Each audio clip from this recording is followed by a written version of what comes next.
I'm Captain Spawn, and this is day 319 of Spawn Year.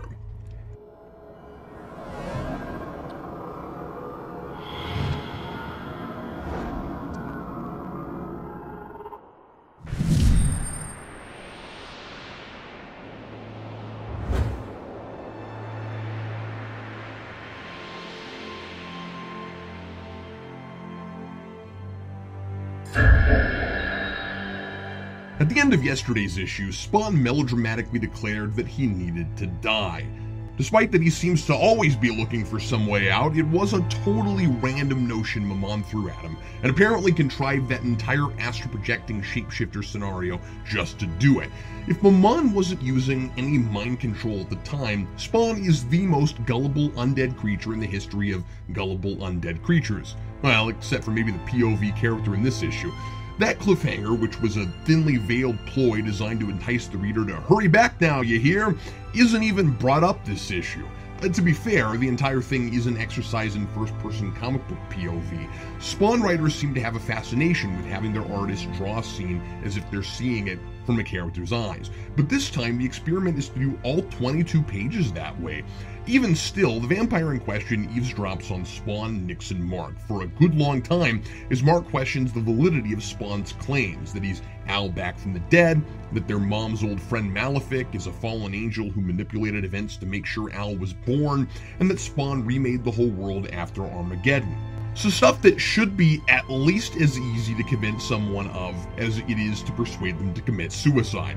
This scene is clearly directly after Kenneth ran outside and Spawn made his theatrical declaration, but neither Nix or Mark tell him to take some time to think things through or have a nice chamomile tea. Why am I the only person here going out of my way to list all the wonderful reasons Spawn has to live? I don't even like the guy. So it turns out Maman's latest roundabout machination in planting this oh-so-subtle hint of self-destruction, like Spawn really needs any help in the giving up of being useless department, was the first part of a multifaceted, even loopier plan that involves Spawn getting bitten by a vampire. I really thought he was done and just waiting for Spawn to do himself in, but come to think of it, we've been here before. Spawn wants to die, but he can't because he's all-powerful. So perhaps Maman enlists this vampire, with help of his fanged, hoarded minion guy from the Apocalypse arc, to weaken Spawn enough so he can kill himself. Hein leaves us in the dark here about the point of Maman's play, but if that's the idea, I really don't like that Spawn's suicidal tendencies aren't brought up, because although this issue furthers the ongoing and relentlessly never-ending story of Maman pulling Spawn's puppet strings, it's a good self-contained story in the midst of it, and that idea is necessary to appreciate what Hein is doing with our first-person vampire. Like Quinn in the Voyager episode Death Wish, this vampire has lived too long, sees eternal life as a disease, and is in perpetual emotional agony because he can't die. Because of yet another totally vague and undefined change in the rules that were totally vague and undefined in the first place, due to the apocalypse, none of the standard vampire weaknesses work on this guy anymore. Is it like that with any other leftover vampires? Isn't this really disturbing news? This guy's plight is pretty successfully played up as tragic, but shouldn't we all be quaking in our boots if nothing can kill vampires anymore? So Maman preys on his desperation and has Marana, the guy in the hood, make a deal with him. Bites Spawn, and in exchange, he gets eternal death. Another deal with Maman. Gee, I wonder what's going to happen.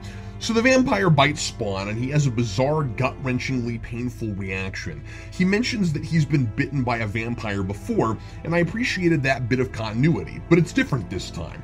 I guess he's a special vampire. The vampire says, "I have passed my curse on to the Hellspawn." Whoa, does that mean Spawn's gonna become a vampire Spawn? I like the idea of a vampire who wants to die, giving another undead creature the gift of mortality that he's been yearning for in order to earn his own, kind of a perverse road to redemption story. Instead of earning absolution for sins by saving someone, you do it by giving them the means to die because they need peace. Saving him by killing him just as that's what you want for yourself. The trouble is, the vampire doesn't know anything about Spawn, and I don't know what his getting bitten means yet, so that isn't really what we've got here. Still, it is an intriguing situation. After the obligatory lifting of amnesia by one vague mention of the vampire's history and a couple pages of flashback, when Morana says, "You have to bite a hellspawn," I actually found myself excited to turn the page and see what happens. This issue is atmospheric and genuinely creepy, with the vampire waking in the morgue and hearing Morana's taunting voice in the distance, and the first-person POV is effectively disconcerting. By the way, there is no more unfortunate name in the Spawn universe than Morana. I felt more for this vampire than most recurring characters in Spawn. He doesn't want to be a monster, and because of the bloodlust, unlike Spawn, that's all he can be. I can even kind of understand why he's so desperate that he would buy into Lamont's deal.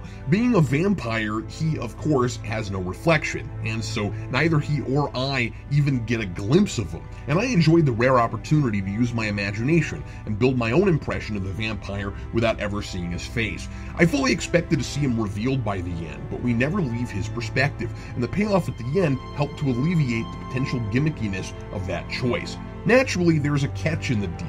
Morana said the vampire would be allowed to die, and even said you will never see another sunrise, but he never said how many times.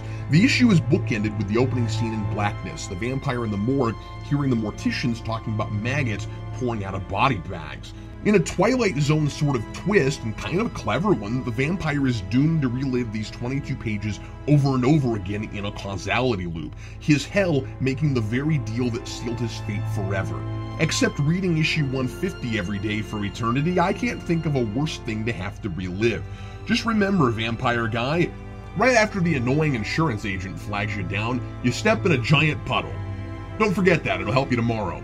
I wonder if this is foreshadowing Spawn's future, and leave it to Maman to torture a guy just looking for some peace and quiet, just to make me think literarily.